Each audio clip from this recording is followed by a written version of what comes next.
पिछलेरे दिनों में महाराजा रणजीत सिंह की बरसी सी, उहदे बारे च सांझ पाई सी। संगतां दा हुक्म होया महाराणी जिंदा ते महाराजा दलीप सिंह उहदे भी इतिहास के कुछ पन्ने कुछ अखर मैं तुहाडे नाल सांझे करा। तो अज उही विचार मैं तुहाडे नाल सांझी करन लगा।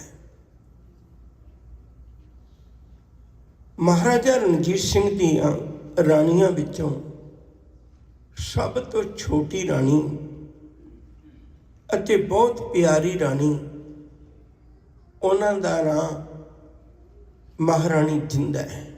महाराणी जिंद कौर सी असल विच, ते उन्होंने इन्ना प्यार दिता सिख जगत ने भी उन्होंने महाराणी जिंदा कह के याद किया जाता है। ये गुजरांवाले दे विच सरदार मन्ना सिंह औलख के घर सन 1817 दे विच जन्मे सी। मापे भी बहुत अमीर सन, चंगे गुरु नाल जुड़े हुए सन, नेक परिवार सी, वधिया ढंग नाल पालन पोषण होया, शुभ गुणां की दात दे के उन्होंने वड्डी कीता। संबंध जुड़े आ महाराजा रणजीत सिंह नाल शादी हो गई। उस तो बाद विच समा आया 1838 दे विच इन्हां दे घर एक पुत्र का जन्म होया, जिन्हों असीं महाराजा दलीप सिंह के नाम विच याद करने हैं। याद रखियो, मैं एक बार फिर दोहरावां, 1839 विच महाराजा रणजीत सिंह चढ़ाई कर जाते हैं।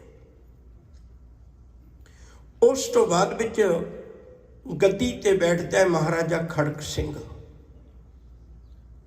डोगरे इहदा भी कतल करवाते हैं, इनू जेल च स्लो पॉइजन दे के खत्म कर देंगे ने। दूजा उहदा ही पुत्र राज तख्त ते बैठा कंवर नाउ निहाल सिंह, इनू छत्ता देख के, छत्ता मीनस कैंटीलेवर, उन्होंने डेग के ते उन्होंने भी मार देंगे ने। यह भी डोगरियां का कारण है। कंवर नाउ निहाल सिंह तो बाद विच तख्त ते बैठती है महाराणी चंद कौर।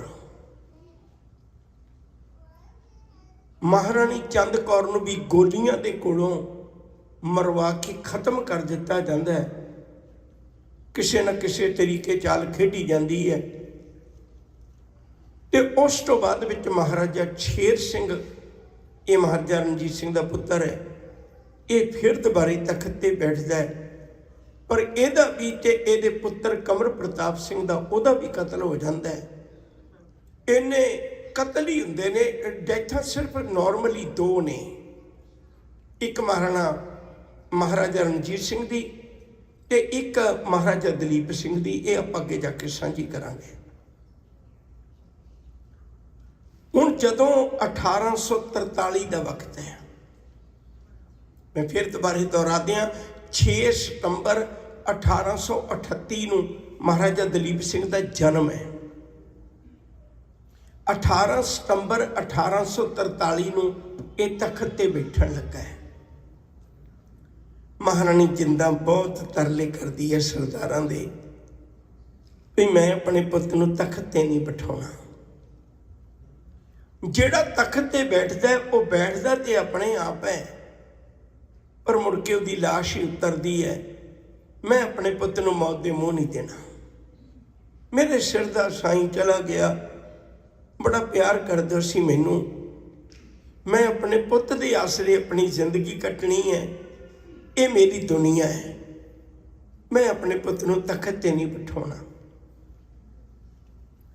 उदों सरदारां ने गल कही भी जे तू नहीं बिठाउणा तो फिर सानू बिठाउणा आउंदा है। महाराणी जिंदा ने सोचिया इन्हां मार ही देना, मेरी गोद विच मार देण, भावें तख्त ते मार देण, हो सकदा बाजी जाए, एडो चंगा मैं तख्त ते बिठा दियां।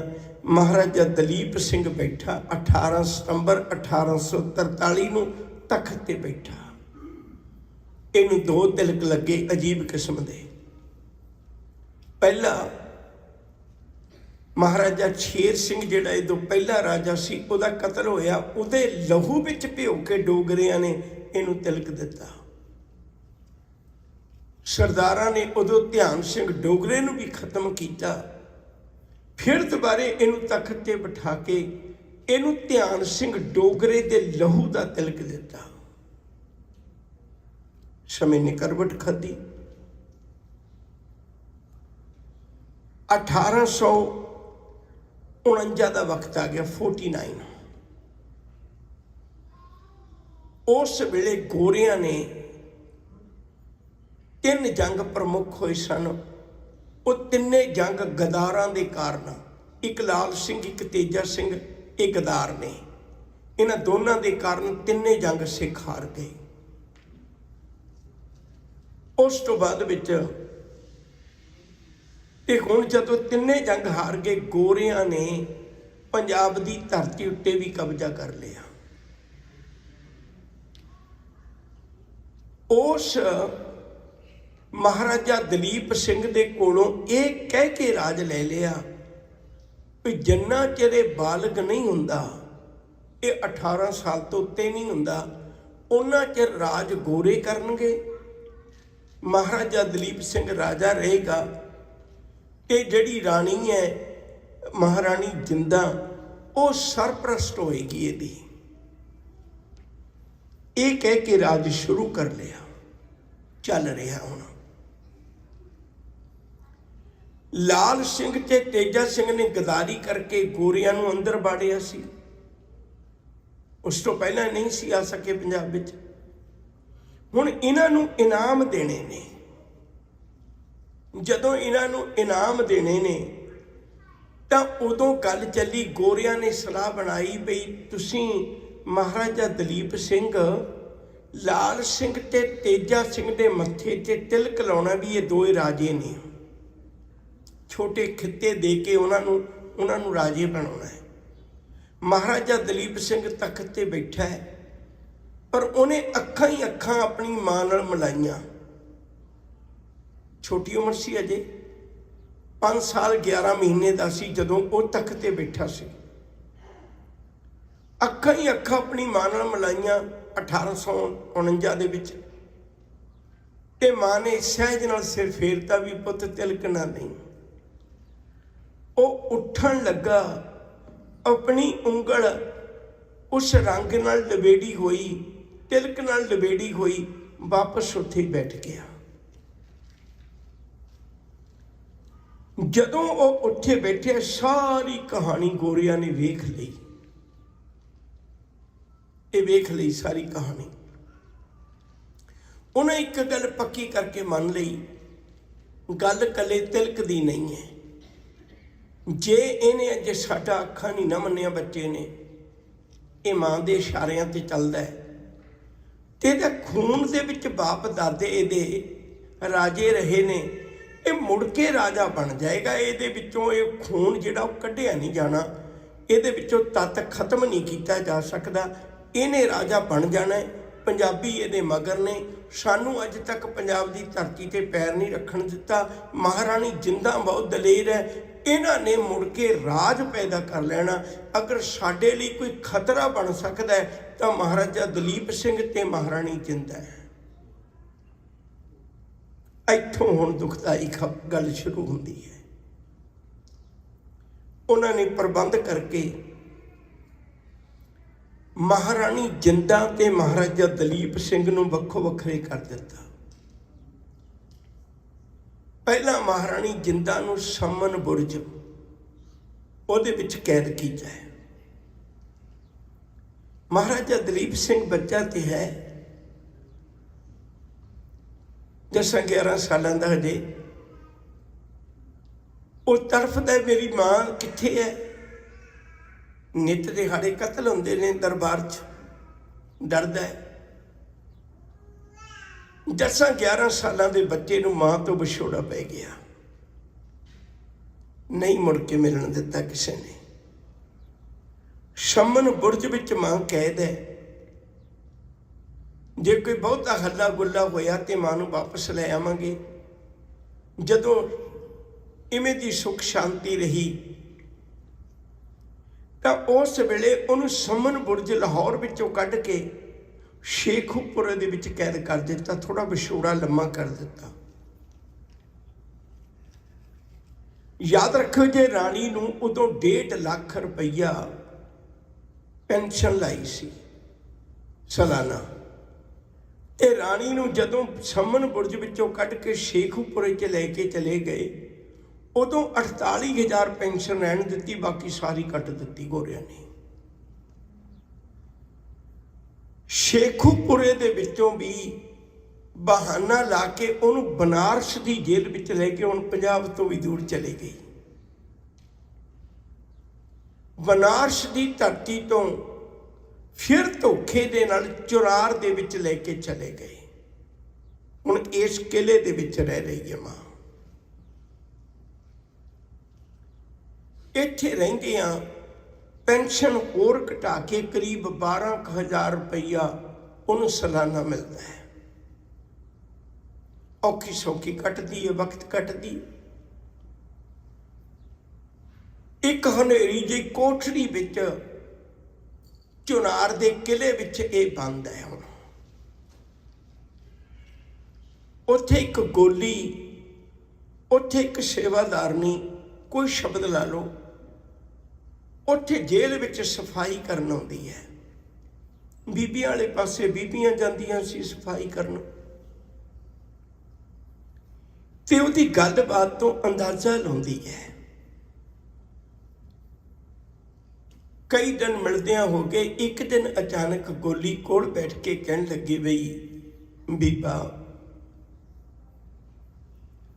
जेड़ी तू जेल दे दिन कट रही है तेरी जिंदगी बड़ी दुखों भरी होएगी, पर मैनू तेरे चेहरे दा नूर, तेरियां गल्लां दी गंभीरता, तेरे तुरन फिरन दा लहजा, ये मैनू दसदा भी तू किसी खास घराने नाल संबंधित है। तू मैनू दस तू कौन है? इहो जिहा तू किहड़ा जुल्म कर लिया, नेर कोठरी च बैठी है। महारानी ने ठंडा होंका भरिया, ठंडा होंका भरिया, कहन लगी, हाँ कई बारी किस्मत बहुत रंग दिखाउंदी है, जिंदगी बड़े रंग दिखाउंदी है। कहन लगी, नहीं फिर भी तू कुछ दस। कहन लगी, तू कदे महाराजा रणजीत सिंह का नाम सुनिया? वो गोली कहन लगी भी उन्हां ना किने नहीं सुनिया, ਉਹਦਾ ਨਾਂ ਕਿਹਨੇ नहीं सुनिया? ਮੰਨਿਆ ਉਹਦਾ ਰਾਜ ਪੰਜਾਬ ਸੀ, ਪਰ ਉਹਦੀਆਂ ਧੁੰਮਾਂ ਤਾਂ ਸਾਰੀ ਦੁਨੀਆ 'ਚ ਸਨ ਨਾ। ਉਹਦਾ ਨਾਮ ਤੇ ਸਾਰੀ ਦੁਨੀਆ 'ਚ ਅਦਬ ਨਾਲ ਲਿਆ ਜਾਂਦਾ ਹੈ। ਕਹਿਣ ਲੱਗੀ, ਫਿਰ ਜਿਹੜਾ ਮਹਾਰਾਜਾ ਰਣਜੀਤ ਸਿੰਘ ਹੈ ਨਾ, ਮੈਂ ਉਹਦੀ ਰਾਣੀ ਹੈ। ਮੇਰਾ ਰਾਜ ਭਾਗ ਗੋਰੀਆਂ ਨੇ ਸਾਂਭ ਲਿਆ ਤੇ ਮੈਂ ਇੱਥੇ ਬੈਠੀ ਹਾਂ।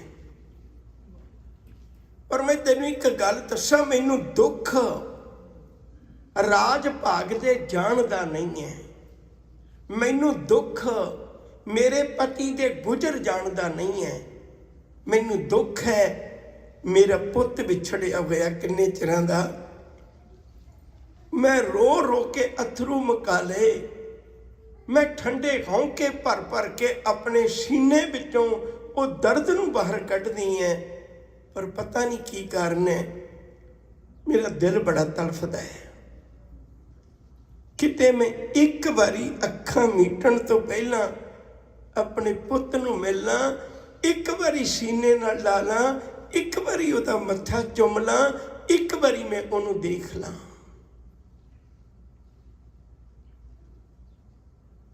गोली नूं तरस आ गया।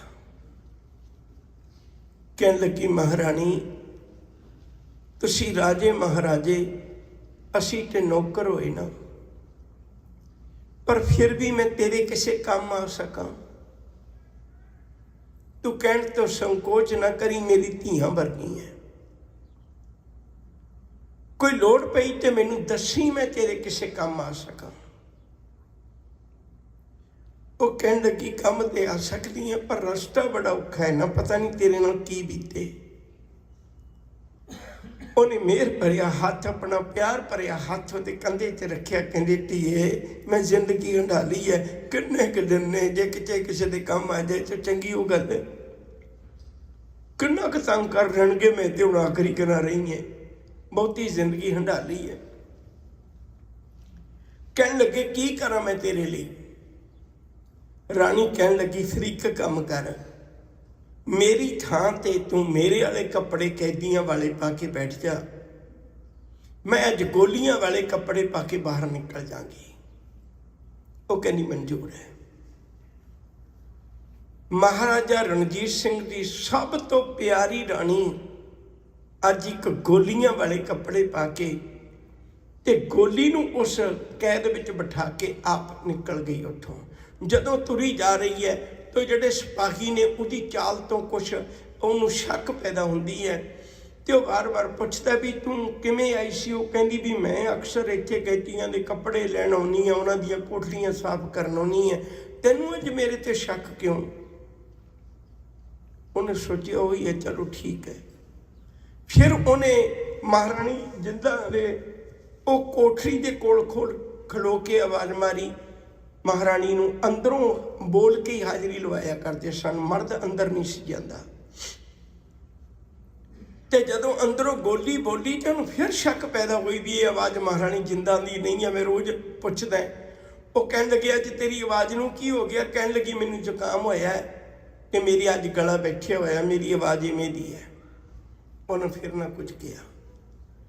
महारानी जिंदा इत्थों धक्के खांदी रातां नूं निकल के आखिरकार नेपाल की धरती ते पहुंच गई। नेपाल की धरती ते पहुंची, डिगदी ढैंदी उथों दा राजा है राणा जंग बहादुर किसी न किसी तरीके मूँह छपाउंदी राणा जंग बहादुर के नेड़े पहुंच गई। राणा जंग बहादुर बड़ा क्रोधित हुंदा भी तुसीं इसनूं इत्थे क्यों लिआंदा है, ते भिखारन ने कोई। वो अपना पल्ला चुक के कहंदी मैं भिखारन नहीं है, मैं भिखारन नहीं है, वक्त नहीं बना देता है। फिर तू कौन है। कहन लगी महाराजा रणजीत सिंह का नाम सुनिया, शेरे पंजाब। कहन लगे बिल्कुल। कहन लगे मैं उसे दी रानी है। जंग बहादुर उठ के खलो गया। अज रानी नूं इस फकीरां वाले इस भिखारियां वाले लिबास विच कहन लगी हाँ राजन, अज जिहड़ी लोकां नूं टिकाणे देंदी सी ना, अज मेरा खुद का कोई टिकाणा नहीं है। कि तू मैनूं शरण दे सकना है। राणा जंग बहादुर ने उन्होंने 12,000 पेंशन ला दी ते अपने कोल रख लिया। करीब 13 साल बीत गए महारानी नूं अपने पुत तो विछड़िया ते राणा जंग बहादुर दे कोल रहिंदियां बहुता समा इस गल नूं इत्थे एक बारी छड्ड के आपां दूजा पक्ष विचारन की कोशिश करिए ताकि सारी गल समझ लग जाए। महाराजा दलीप सिंह नूं मिस्टर लॉगन की अगवाई विच उन्होंने इंग्लैंड ले गए। इंग्लैंड ले जाके ओहे जे खाने, ओहा जिहा रहना, ओहा जिहा उन्होंने बोल चाल, ओहे जे सारा कुछ आखिरकार हर रोज़ सिक्ख्या देंदियां देंदियां एक वक्त ऐसा आया 1853 दे विच महाराजा दलीप सिंह नूं ईसाई बना दिता। हुण गोरियां नूं चिंता खत्म हो गई। हुण ना इनू पंजाबी आउंदी है, ना इनू अपने इतिहास का पता है, ना इनू अपने धर्म का पता है। कोई गल नहीं उहदे नेड़े आउण दित्ती जांदी। वो ईसाई बन गया। समा गुजरता गया। आखिर इधर हुण राणी जिहड़ी जंग बहादुर दे कोल है, महाराणा दलीप सिंह हुण ਇੰਗਲੈਂਡ ਵਿੱਚ ਹੈ।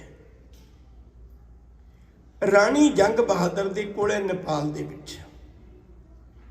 ਜੰਗ ਬਹਾਦਰ ਇੱਕ ਗੱਲ ਕਹਿੰਦਾ ਰਾਣੀ ਨੂੰ, ਵੀ ਰਾਣੀ ਮੰਨਿਆ ਮੈਂ ਤੈਨੂੰ ਰਾਜ ਭਾਗ ਨਹੀਂ ਵਾਪਸ ਲਿਆ ਸਕਦਾ, ਮੰਨਿਆ ਮੈਂ ਤੇਰੇ ਦੁੱਖਾਂ ਦਰਦਾਂ ਦੀ ਪੰਡ ਏਡੀ ਭਾਰੀ ਚੁੱਕ ਨਹੀਂ ਸਕਦਾ, ਪਰ ਮੈਂ ਤੈਨੂੰ ਇਹ ਤੇ ਪੁੱਛ ਸਕਣਾ ਵੀ ਤੇਰੀ ਸਿਹਤ ਦਿਨ ਪ੍ਰਤੀ ਦਿਨ ਤੂੰ ਖਤਮ ਹੁੰਦੀ ਜਾ ਰਹੀ ਹੈ, ਮੈਂ ਤੇਰੇ ਲਈ ਕੀ ਕਰ ਸਕਣਾ ਹੈ। ਉਹ ਕਹਿਣ ਲੱਗੀ ਕਰ ਸਕਦਾ ਤੇ ਇੱਕ ਕੰਮ ਕਰ ਦੇ। ਕੀ? ਕਹਿਣ ਲੱਗੀ ਮੈਨੂੰ ਮੇਰੇ ਪੁੱਤ ਨਾਲ ਮਿਲਾ ਦੇ। ਮਹਾਰਾਣਾ ਜੰਗ ਬਹਾਦਰ ਠੰਡਾ ਹੁੰਕਾ ਭਰਦਾ, ਕਹਿਣ ਲੱਗਿਆ ਗੋਰਿਆਂ ਨਾਲ ਟੱਕਰ ਲੈਣ ਵਾਲੀ ਮੇਰੇ ਕੋਲ ਹਿੰਮਤ ਨਹੀਂ ਹੈ, ਮੈਂ ਤੇਰੇ ਪੁੱਤ ਨੂੰ ਇੰਗਲੈਂਡ ਤੋਂ ਨਹੀਂ ਬੁਲਾ ਸਕਦਾ, ਮੈਂ ਤੈਨੂੰ ਇੰਗਲੈਂਡ ਨਹੀਂ ਭੇਜ ਸਕਦਾ। ਉਹ ਕਹਿਣ ਲੱਗੀ ਕੋਈ ਗੱਲ ਨਹੀਂ, ਤੂੰ ਇੱਕ ਚਿੱਠੀ ਤਾਂ ਪਾ। ਆਖਰ ਚਿੱਠੀ ਪਾਈ, ਫੈਸਲਾ ਹੋਇਆ। ਗੋਰੇ ਵੀ ਦੇਖਣਾ ਚਾਹੁੰਦੇ ਸਨ ਵੀ ਕਿੰਨਾ ਕੁ ਹਜੇ ਇਹਨਾਂ ਦੇ ਵਿੱਚ ਉਹ ਦਿਲ ਦੇ ਵਿੱਚ ਰੂਹ ਦੇ ਵਿੱਚ ਵਸਿਆ ਹੋਇਆ ਪੰਜਾਬ ਤੇ ਸਿੱਖੀ ਅਤੇ ਸਿੱਖ ਰਾਜ ਹੈ। ਉਹਨਾਂ ਨੇ ਫੈਸਲਾ ਕਰ ਲਿਆ ਭਈ ਕੋਈ ਗੱਲ ਨਹੀਂ, ਅਸੀਂ ਤੈਨੂੰ ਇੰਡੀਆ ਭੇਜ ਦਿੰਦੇ ਹਾਂ। ਇੱਧਰੋਂ ਹੁਣ ਰਾਣੀ ਨੇਪਾਲ ਤੋਂ ਇੰਡੀਆ ਆ ਗਈ ਤੇ ਇੱਧਰਲੇ ਪਾਸੇ ਤੋਂ ਇੰਗਲੈਂਡ ਤੋਂ ਮਹਾਰਾਜਾ ਦਲੀਪ ਸਿੰਘ ਆ ਗਿਆ, ਪਰ ਇਹ ਪੰਜਾਬ ਦੀ ਧਰਤੀ ਤੇ ਨਹੀਂ ਆ ਸਕਦੇ। ਕਲਕੱਤੇ ਦੀ ਧਰਤੀ ਦੇ ਉੱਤੇ ਇੱਕ ਪੰਜਾਬੀ ਮੋੜ ਥਾਂ ਦਾ ਨਾਂ ਹੈ, ਪੰਜਾਬੀ ਬਾਗ ਥਾਂ ਦਾ ਨਾਂ ਹੈ, ਉੱਥੇ ਦੋਵੇਂ ਇਕੱਠੇ ਹੋ ਕੇ ਨੇ। ਗੋਰਿਆਂ ਦੀ ਅਗਵਾਈ ਵਿੱਚ ਮਹਾਰਾਜਾ ਦਲੀਪ ਸਿੰਘ ਆ ਗਿਆ ਤੇ ਇੱਧਰੋਂ ਰਾਣਾ ਜੰਗ ਬਹਾਦਰ ਨੇ ਜਿਹੜਾ ਪ੍ਰਬੰਧ ਕੀਤਾ ਸੀ, ਮਹਾਰਾਣੀ ਜਿੰਦਾ ਆ ਗਈ। ਮਾਂ ਸੀ ਨਾ, ਸਾਰੇ ਰਾਹ ਸਾਰੇ ਰਸਤੇ ਆਪਣੇ ਪੁੱਤ ਬਾਰੇ ਸੋਚਦੀ ਆ ਰਹੀ ਹੈ। ਮਹਾਰਾਣੀ ਜਿੰਦਾ ਦੇ ਆਪਣੇ ਪੁੱਤ ਦੇ ਵਿਜੋਗ ਵਿੱਚ ਅਥਰੂ ਬਹਾਉਂਦਿਆਂ ਅੱਖਾਂ ਦੀ ਨਜ਼ਰ ਚਲੀ ਗਈ ਸੀ। ਅੱਖਾਂ ਹੁਣ ਕੰਮ ਨਹੀਂ ਕਰਦੀਆਂ, ਦਿਸਦਾ ਨਹੀਂ ਹੈ। ਕਦੇ ਕਦਾਈ ਉਲਾਮੇ ਦਿੰਦੀ ਹੈ, ਆਪੇ ਰੱਬਾ ਤੂੰ ਰਾਜ ਲੈ ਲਿਆ, ਮੈਂ ਉਲਾਮਾ ਨਹੀਂ ਦਿੱਤਾ, ਮੈਂ ਕੈਦਾਂ ਕੱਟ ਲਈਆਂ, ਮੈਂ ਤੈਨੂੰ ਉਲਾਮਾ ਨਹੀਂ ਦਿੱਤਾ, ਤੇਰੇ ਸ਼ੁਕਰ ਵਿੱਚ ਜ਼ਿੰਦਗੀ ਗੁਜ਼ਾਰ ਲਈ। ਮੇਰਾ ਪਤੀ ਚੜ੍ਹਾਈ ਕਰ ਗਿਆ, ਮੈਂ ਤੈਨੂੰ ਉਲਾਮੇ ਨਹੀਂ ਦਿੱਤੇ, ਤੇਰੇ ਸ਼ੁਕਰ ਵਿੱਚ ਜ਼ਿੰਦਗੀ ਗੁਜ਼ਾਰ ਲਈ, ਪਰ ਅੱਜ ਤੂੰ ਮੇਰੇ ਤੋਂ ਅੱਖਾਂ ਲੈ ਲਈਆਂ, ਮੈਂ ਤੈਨੂੰ ਉਲਾਮਾ ਦੇਣੀ। ਔਰ ਰੱਬਾ ਕਿਤੇ ਇੰਨੀਆਂ ਕੁ ਅੱਖਾਂ ਦੇ ਰਹਿੰਦਾ ਵੀ ਮੈਂ ਆਪਣੇ ਪੁੱਤ ਨੂੰ ਇੱਕ ਵਾਰੀ ਦੇਖ ਲੈਂਦੀ। ਫਿਰ ਆਪੇ ਹੀ ਵਿਚਾਰਾਂ ਕਰਦੀ, ਕਹਿਣ ਲੱਗੀ ਝੱਲੀਏ ਤਾਂ ਕੀ ਹੋਇਆ, ਤੇਰਾ ਪੁੱਤ ਜਦੋਂ ਤੈਨੂੰ ਮਿਲੇਗਾ ਘੁੱਟ ਕੇ ਗਲਵੱਕੜੀ ਪਾਈ, ਉਹਦੇ ਹੱਥ ਨੂੰ ਚੁੰਮੀ, ਜਿਹੜੀ ਬਾਂਹ 'ਚ ਕੜਾ ਹੋਏਗਾ ਉਹਦੇ ਮੁਖ ਨੂੰ ਚੁੰਮੀ, ਜਿਹਦੇ ਤੇ ਦਾੜਾ ਹੋਵੇਗਾ, ਉਹਦੇ ਸਿਰ ਨੂੰ ਚੁੰਮੀ, ਜਿੱਥੇ ਪੱਗ ਹੋਵੇਗੀ ਗੁਰੂ ਗੋਬਿੰਦ ਸਿੰਘ ਦੀ, ਉਹਨੂੰ ਘੁੱਟ ਕੇ ਸੀਨੇ ਲਾਈ, ਗਲਵੱਕੜੀ ਪਾਈ, ਜਿਹਦੇ ਤੇ 5 ਕਕਾਰ ਹੋਣਗੇ। ਆਪਣੇ ਖਿਆਲਾਂ ਦੀ ਦੁਨੀਆ ਵਿੱਚ ਆਪਣਾ ਪੁੱਤ ਕਿੱਡਾ ਜਵਾਨ ਹੋਵੇਗਾ ਤੇ ਕਿਹੋ ਜਿਹਾ ਹੋਵੇਗਾ, ਆਪਣੇ ਖਿਆਲਾਂ ਦੀ ਦੁਨੀਆ 'ਚੋਂ ਵਿਚਾਰਦੀ ਜਾ ਰਹੀ ਹੈ। ਆਖਰ ਪੁੱਤ ਮਿਲਿਆ। ਤੜਫਦੀ ਮਾਂ ਨੇ ਘੁੱਟ ਕੇ ਗਲਵੱਕੜੀ ਪਾਈ, ਸੀਨੇ ਲਾ ਕੇ ਪੁੱਤ ਨੂੰ ਰੱਜ ਕੇ ਰੋਈ। 13 ਸਾਲਾਂ ਦਾ ਵਿਛੋੜਾ ਸੀ, ਉਹਦਾ ਦੁੱਖ ਅੱਖਾਂ ਰਾਹੀਂ ਕੱਢ ਦਿੱਤਾ। ਫਿਰ ਸੋਚਦੀ, ਆਪਣੇ ਹੱਥਾਂ ਦੇ ਨਾਲ ਆਪਣੇ ਪੁੱਤ ਦੀ ਪਿੱਠ ਤੇ ਹੱਥ ਫੇਰਦਿਆਂ ਫੇਰਦਿਆਂ ਉਹਦਾ ਹੱਥ ਉਹਦੇ ਸਿਰ ਤੇ ਚਲਾ ਗਿਆ। ਹੁਣ ਉਹਨੇ ਆਪਣੇ ਖਿਆਲਾਂ ਵਿੱਚ ਇੱਕ ਸਾਬਤ ਸੂਰਤ ਦਸਤਾਰ ਵਾਲਾ ਸਿੱਖ ਪੁੱਤ ਵੀ ਆਪਣਾ ਕਿਆਸਿਆ ਹੋਇਆ ਸੀ, ਮਨ ਵਿੱਚ ਬਣਾਇਆ ਹੋਇਆ ਸੀ ਉਹਦੀ ਤਸਵੀਰ ਨੂੰ। ਜਦੋਂ ਉਹਦਾ ਹੱਥ ਸਿਰ ਤੇ ਗਿਆ, ਸਿਰ ਤੇ ਪੱਗ ਨਹੀਂ, ਕੇਸ ਨਹੀਂ, मां ने गलवकड़ी ढिली कर दी, धरती 'ते बैठ गई। पुत पुछदा 13 साल के विछोड़े का दुख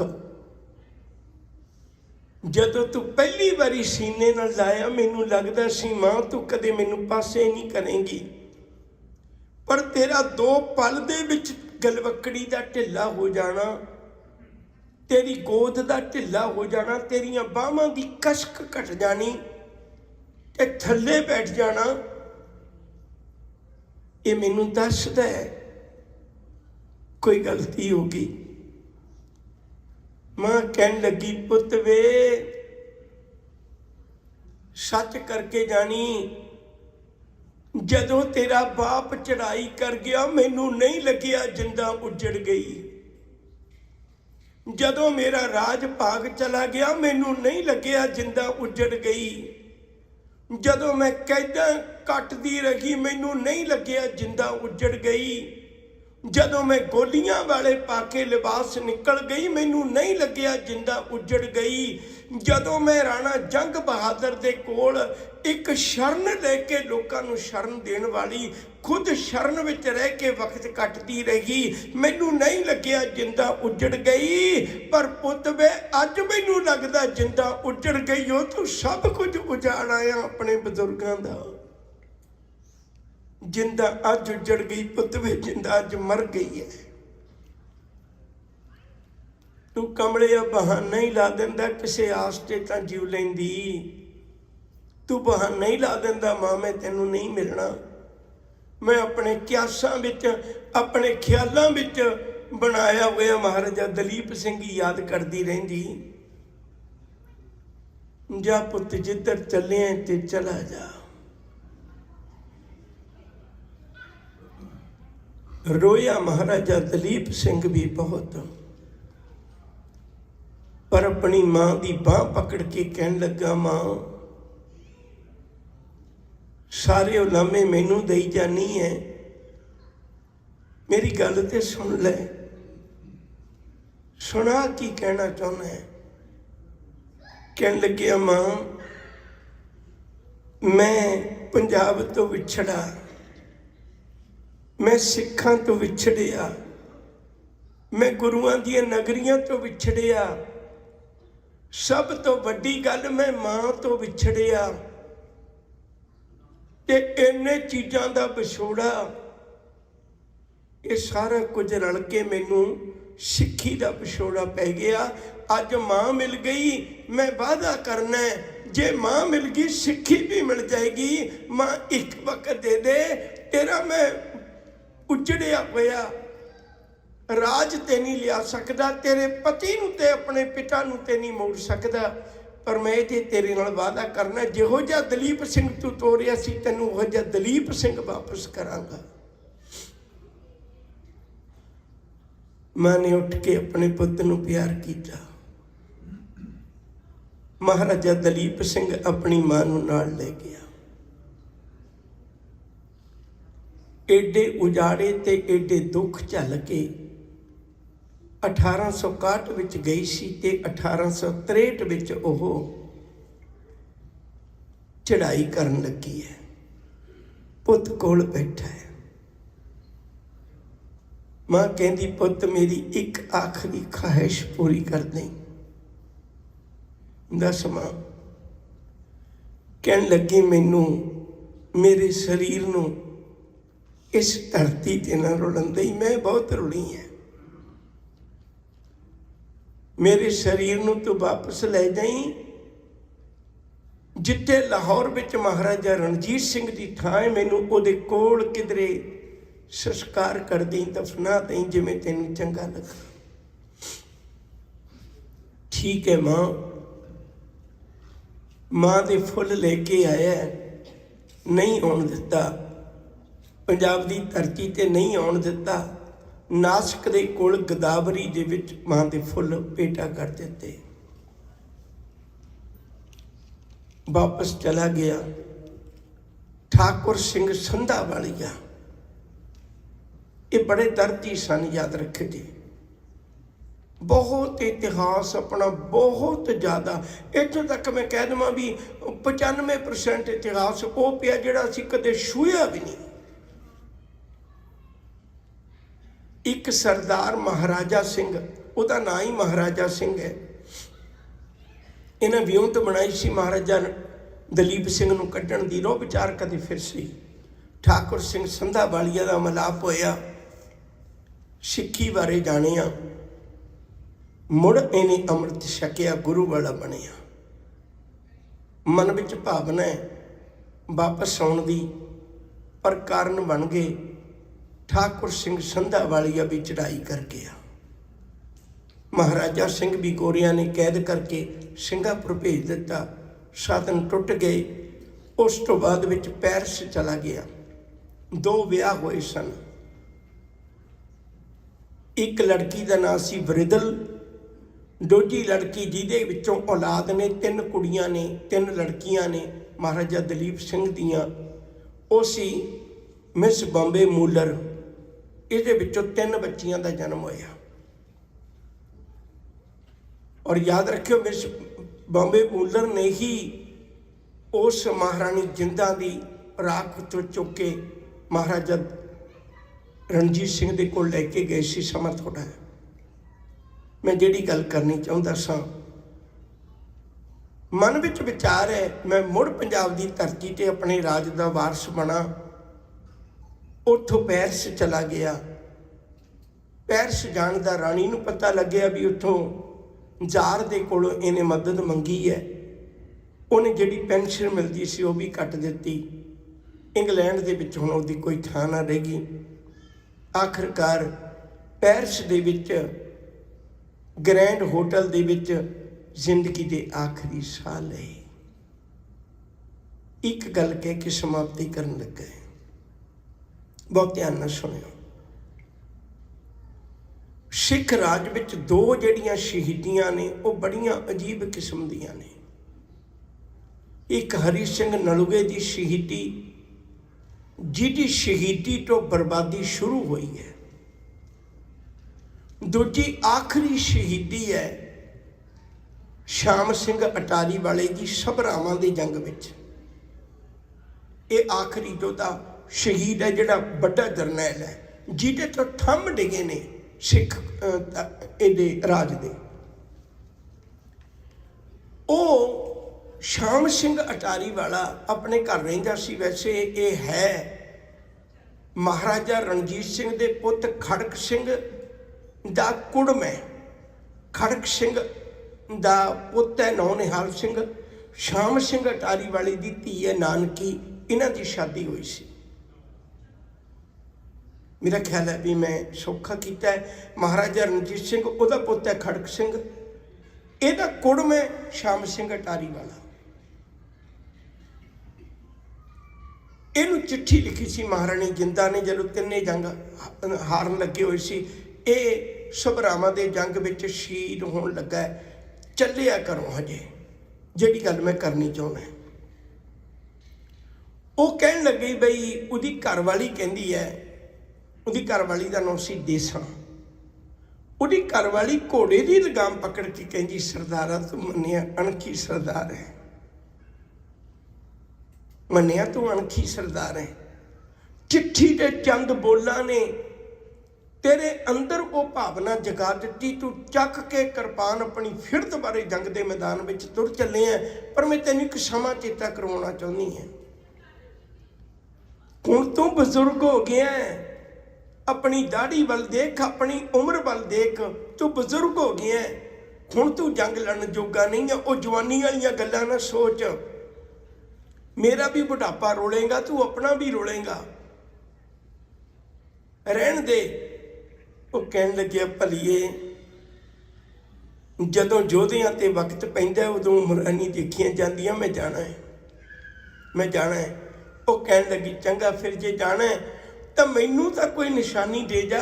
कहन लगे हाँ।